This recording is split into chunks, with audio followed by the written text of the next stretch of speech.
Germany থেকে American সেনা স্থানান্তরের কোনো সংকেত নেই বলে জানালেন পোল্যান্ডের প্রধানমন্ত্রী। ওডেসায় রুশ হামলায় 2 জনের প্রাণহানি।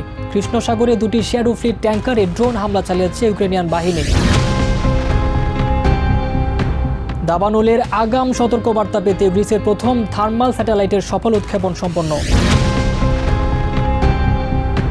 ভ্লাদিভোস্টকে বিজয় দিবসের বিশেষ প্যারেডে অংশ নিয়েছে রাশিয়া ও চায়নার 1500-ও বেশি শিশু। চেক প্রজাতন্ত্রের ওয়ার্ল্ড অফ ওয়ারক্রাফটের চরিত্র আর গল্পের বাস্তব রূপ নিয়ে গেমসের ভক্ত অনুরাগীদের ব্যতিক্রমী আয়োজন। ইউরোপের হালনাগাদ ও বৈচিত্র্যময় খবরাখবর আপনাদের সামনে এক নজরে তুলে ধরছে আমি আব্দুল আল মামুন।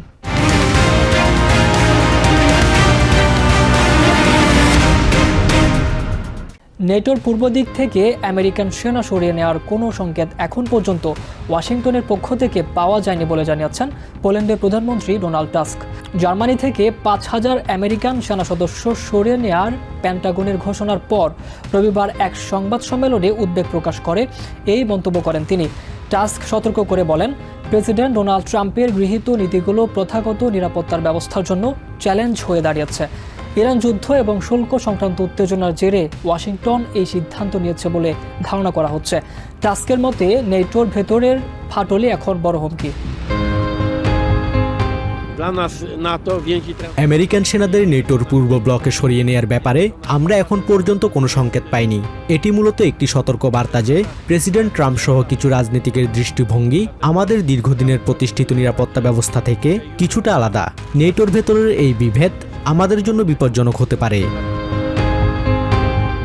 ইউক্রেনের ওডেসায় রাশিয়ার ভয়াবহ হামলায় অন্তত 2 জন এবং বেশ কয়েকজন আহত হয়েছেন। রবিবার আঞ্চলিক কর্তৃপক্ষ জানিয়েছে, রুশ ক্ষেপণাস্ত্র ওডেসার আবাসিক এলাকা এবং বন্দর অবকাঠামোতে আঘাত হানলে এই হতাহতের ঘটনা ঘটে। আবাসিক এলাকায় বাড়িঘর ক্ষতিগ্রস্ত হওয়ার পাশাপাশি বন্দরে অগ্নিকাণ্ডের খবর পাওয়া গেছে। এদিকে কৃষ্ণ সাগরের নভরোসিস্ক বন্দরের কাছে রাশিয়ার 2টি শ্যাডো ফ্লিট ট্যাঙ্কারে ড্রোন হামলা চালিয়েছে ইউক্রেনিয়ান বাহিনী। প্রেসিডেন্ট ভলোদিমির জেলেনস্কি এক্স পোস্টে হামলার সত্যতা নিশ্চিত করে জানান, এই ট্যাঙ্কারগুলো দিয়ে আর তেল পরিবহন সম্ভব নয়। দ্বিতীয় বিশ্বযুদ্ধে জার্মানির নাৎসি বাহিনীর বিরুদ্ধে বিজয়ের 81তম বার্ষিকী উদযাপনে রাশিয়ার ভ্লাদিভোস্টকে শিশুদের অংশগ্রহণে অনুষ্ঠিত হয়েছে আন্তর্জাতিক parade grand children of victory. রবিবার অনুষ্ঠিত এই কুচকাওয়াজে রাশিয়া, চায়না এবং লাওসের 1500-ও বেশি শিশু অংশ নেয়। আয়োজকরা জানান, নতুন প্রজন্মের কাছে যুদ্ধের সঠিক ইতিহাস তুলে ধরা এবং পূর্বপুরুষদের বীরত্বগাথাকে স্মরণ করাই এই আয়োজনের মূল লক্ষ্য। এই প্যারেডের মাধ্যমেই ভ্লাদিভোস্টকে 9 মের মূল বিজয় দিবসের আনুষ্ঠানিক কর্মসূচি শুরু হলো। এই আয়োজনে শিশুদের স্বতঃস্ফূর্ত অংশগ্রহণে বিশ্বযুদ্ধের স্মৃতি সংরক্ষণের পাশাপাশি গুরুত্ব দেওয়া হয়েছে বন্ধুপ্রতিম দেশগুলোর মধ্যে ভ্রাতৃত্ববোধ বৃদ্ধির উপর। ভয়াবহ দাবানলের হাত থেকে বনাঞ্চল ও জানমাল রক্ষায় এবার মহাকাশ প্রযুক্তির সহায়তা নিচ্ছে গ্রিস। দেশটির ন্যাশনাল মাইক্রোস্যাটেলাইট প্রোগ্রামের অংশ হিসেবে সম্প্রতি 4টি থার্মাল ইমেজিং স্যাটেলাইট পৃথিবীর বাইরে কক্ষপথে পাঠানো হয়েছে। ক্যালিফোর্নিয়ার ভ্যান্ডেনবার্গ স্পেস ফোর্স বেস থেকে স্পেস এক্স ফ্যালকন 9 রকেটের মাধ্যমে এগুলো উৎক্ষেপণ করা হয়। এই স্যাটেলাইটগুলো তাৎক্ষণিকভাবে আগুনের উৎস শনাক্ত করতে সক্ষম, যা গ্রিসের অগ্নি নির্বাপন ও সিভিল প্রোটেকশন ব্যবস্থার সক্ষমতা বহুগুণ বাড়িয়ে দেবে। জলবায়ু পরিবর্তনের প্রভাবে ভূমধ্যসাগরীয় অঞ্চল এখন দাবানলের হটস্পটে পরিণত হয়েছে। প্রতি বছর গ্রীষ্মের প্রচণ্ড তাপদাহে পুড়ে ছারকার হয়ে যায় গ্রিসের মাইলের পর মাইল বনাঞ্চল। এই সংকট মোকাবিলায় এবার অত্যাধুনিক থার্মাল সেন্সরযুক্ত 4টি মাইক্রোস্যাটেলাইট মহাকাশে পাঠালো দেশটি। জার্মান প্রতিষ্ঠান অরোরা টেকের তৈরি এই সিস্টেমটি আগুনের সূত্রপাত এবং তা ছড়িয়ে পড়ার তথ্য তাৎক্ষণিকভাবে পৌঁছে দেবে কর্তৃপক্ষের কাছে।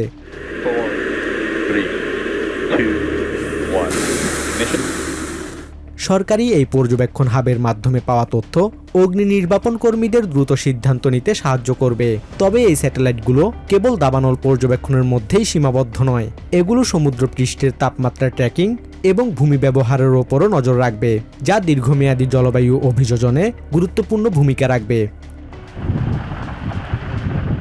গ্রিক কর্তৃপক্ষের মতে এই প্রযুক্তি সিভিল প্রোটেকশন সিস্টেমের ওপর চাপ কমিয়ে আনবে। এবং জানমালের ক্ষয়ক্ষতি সর্বনিম্ন পর্যায়ে রাখতে সাহায্য করবে। বিশেষ করে দুর্গম অঞ্চলে যেখানে মানুষের পৌঁছানো কঠিন, সেখানে এই স্যাটেলাইটগুলো হবে প্রহরীর মতো। সাম্প্রতিক বছরগুলোতে গ্রিসের দাবানলগুলো আগের চেয়ে অনেক বেশি বিধ্বংসী রূপ নিয়েছে।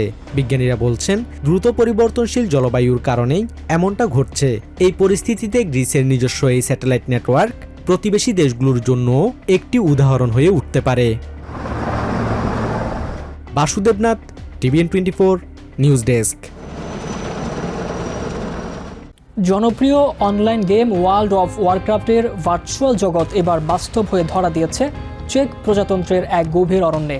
ডক্সি শহরের কাছে শনিবার সমবেত হয়েছিলেন এই গেমের কয়েকশো ভক্ত। তবে এবার কম্পিউটার স্ক্রিনে নয়, বরং হাতে তৈরি ফোমের অস্ত্র আর নজরকাড়া ফ্যান্টাসি পোশাকে তারা লড়েছেন একে অপরের বিরুদ্ধে। লাইভ অ্যাকশন রোল প্লে নামের এই আয়োজনে অংশ নেন বিভিন্ন পেশার মানুষ। কেউ সেজেছেন পুরোহিত, কেউ বা দুর্ধর্ষ ওর্ক বা এলফ। কম্পিউটারের কাল্পনিক গ্রহ এজেরথ যেন নেমে এসেছে চেক প্রজাতন্ত্রের ডক্সির এক বনে। ওয়ার্ল্ড অফ ওয়ারক্রাফট গেমের চরিত্রগুলোর আদলে তৈরি হিউম্যান, ওয়ার্ক, এলফ কিংবা পান্ডা সবাই এখানে হাজির। 100 জনেরও বেশি অংশগ্রহণকারী 2 দিনের এই ইভেন্টে মেতে ওঠেন জাদুকরি লড়াই আর নতুন নতুন অভিযানের নেশায়।